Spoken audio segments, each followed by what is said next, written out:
上靠海洋，雨露滋润禾苗壮，当着名号的写好这东四乡。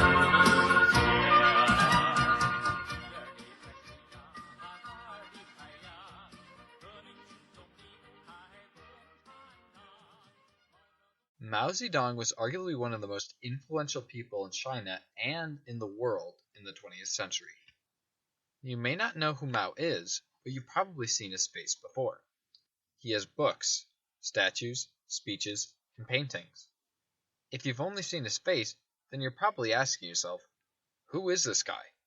Well, Mao is a founder of the Chinese Communist Party, or also known as the CCP.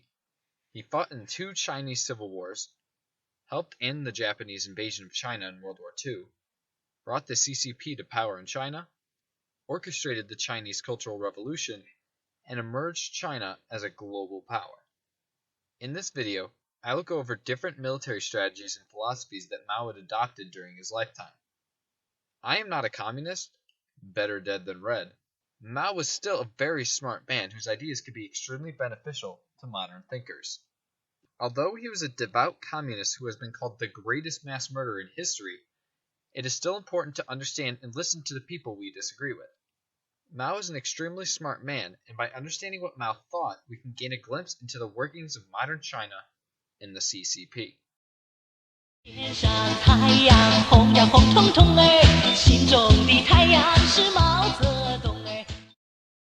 When the Japanese invaded China in World War II, it was clear that China was an inferior force, from technology to pre-existing political conflict. Due to China's vast disadvantages, there was a large consensus of people who believed that the Chinese should have let themselves be subjugated by the Japanese to not face the destruction defending the country would bring. Although the Chinese cause against the Japanese seemed like a lost cause to many, Mao created a strategy for China to have final victory over the Japanese. This strategy is known as Protracted War.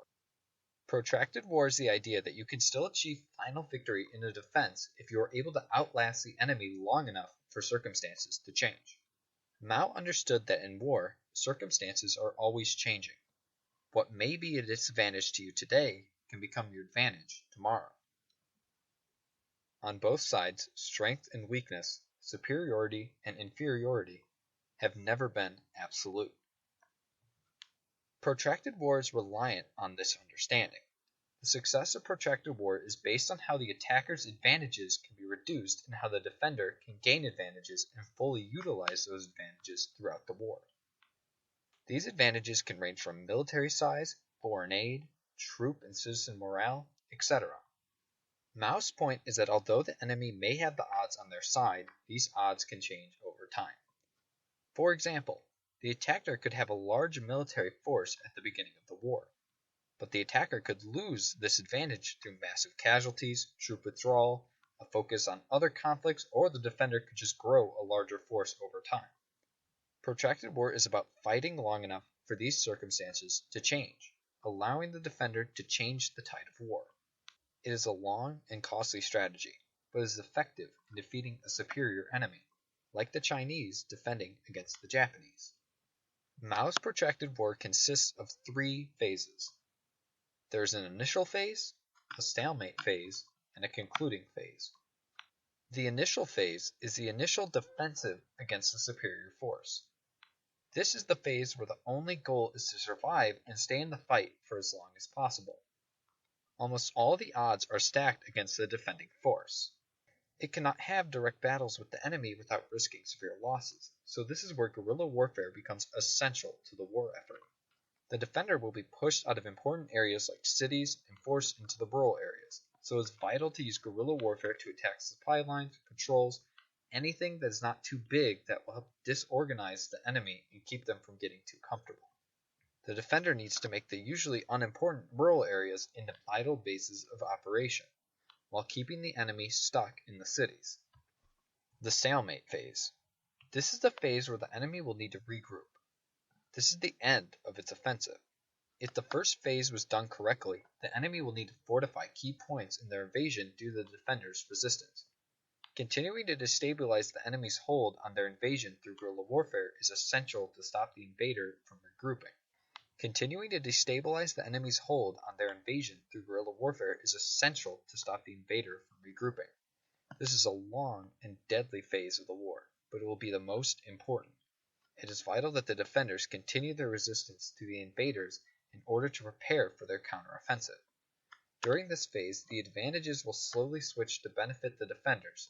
Whatever advantages the defenders gain, they must use to their entirety to maintain an aggressive offensive. The concluding phase. This is the phase where the defender goes on the offensive. Now that circumstances are in the defender's favor, it is now time for the defenders to take back control. This stage is dependent on the advantages that the defenders have been building in the stalemate phase, and how the defenders, now in the offensive, utilize this strength. It is now the defenders' turn to attack the important areas and gradually push the invaders out of their land. To better understand this strategy in its entirety, we need to go back to the war that Mao created it, World War II. As stated earlier, the Japanese invaded China, taking large swaths of land and cities. The Chinese forces were forced into rural areas, beginning the initial phase. Japan was moving through China, invading its lands. So Mao and the Chinese forces used intensive guerrilla warfare to disrupt supply lines, troop patrols, and cause destruction to Japanese forces trying to gain footing in China. The Japanese were forced into the cities to protect their claims, giving the Chinese the opportunity to continue sabotaging the Japanese forces. The Japanese had to stop their invasion in order to supply the lands they had already taken, beginning the stalemate phase. The Chinese fought for many long years through great loss and massacres to keep the Japanese on edge. Eventually, the circumstances for Japan changed for the worse. The Japanese were fighting a vast Pacific conflict, so their forces were stretched thin in the later years of the war. Once the United States joined the war, the Japanese had a major external threat to deal with, taking their focus out of China. With foreign aid from the Allies flowing into China, Japanese morale began to worsen, with people questioning why their children were dying in faraway China when there was no real benefit to the Japanese people. Once these circumstances changed in China's favor, the counteroffensive could begin, marking the beginning of the concluding phase. When World War II ended with Japanese defeat, China was able to regain control of their country.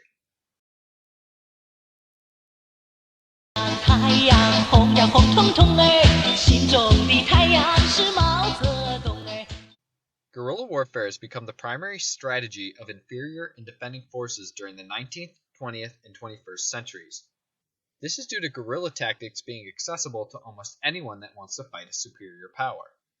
One of the greatest contributors to our modern understanding of guerrilla warfare was Mao Zedong.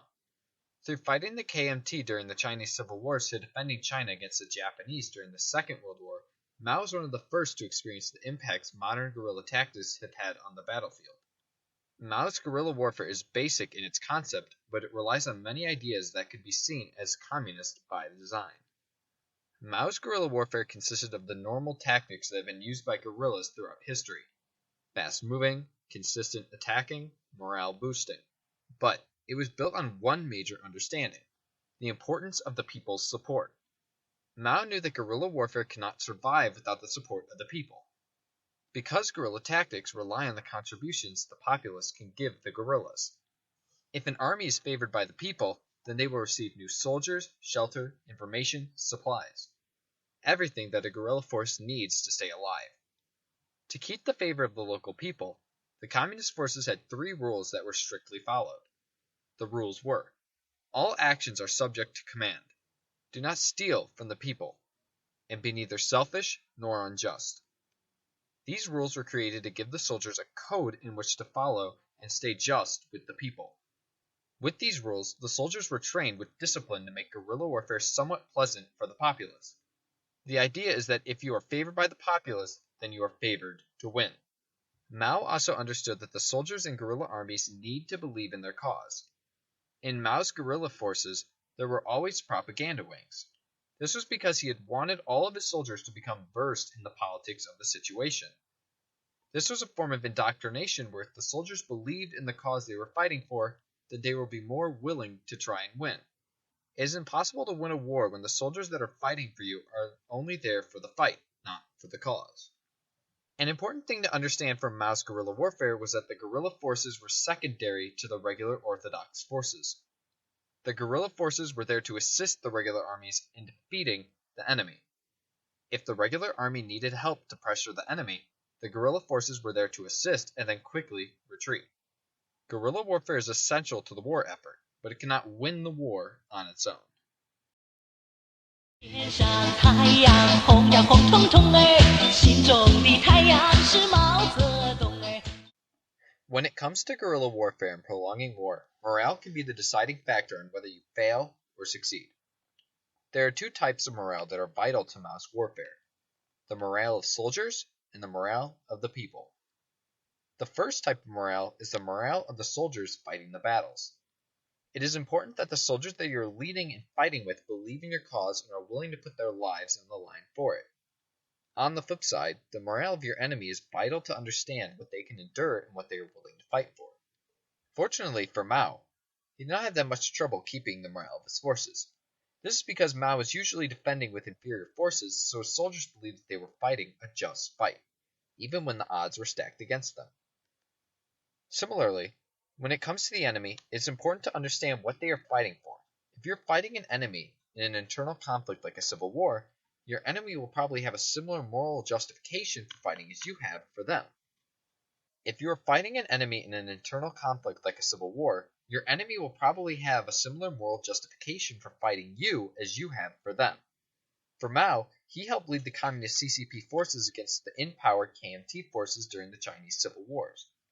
The civil wars were extremely hard to fight because both sides were on the side of China, so they were basically fighting for the power to help China. Now, if your enemy is an invading force, they are most likely not going to have a moral justification for invading your land because they are taking instead of defending. Because of this, they are more likely to not want to give their lives to fight for land that is generally unimportant to them. This is not always absolute, however. For example, the Crusades were fought by invading European forces attacking the Holy Lands. Normally, this would be an ineffective strategy, moving thousands of people through Europe. But the Crusades were fought for religion, so the Crusaders had a moral purpose for taking back these lands. They were able to have high morale because they believed they were righteous and just for their invasion. The other form of morale is the morale of the people. When it comes to keeping a war going, the opinion of the people is extremely important. If the people are not on board with the war effort, then the war does not have the backing it needs to be sustained. Mao demonstrated the effectiveness of destroying the opposing people's morale during World War II. I know I've been bringing up World War II a lot, but this is where Mao's strategy really starts to shine.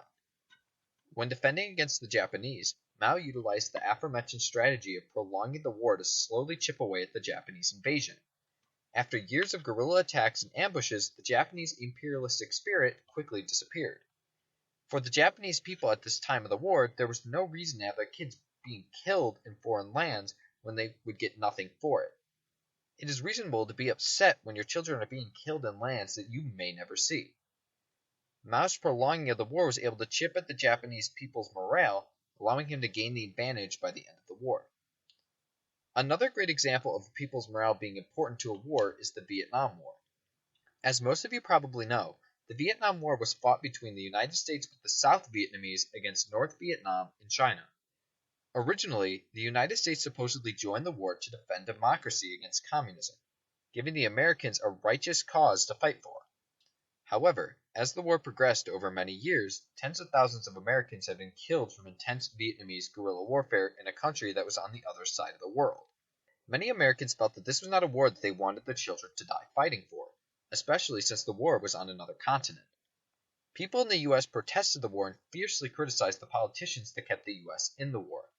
Eventually, the U.S. left Vietnam, allowing the North Vietnamese to take over the country. The morale of the American people dwindled as the war dragged on, removing the backing that was needed for the U.S. to sustain a long conflict.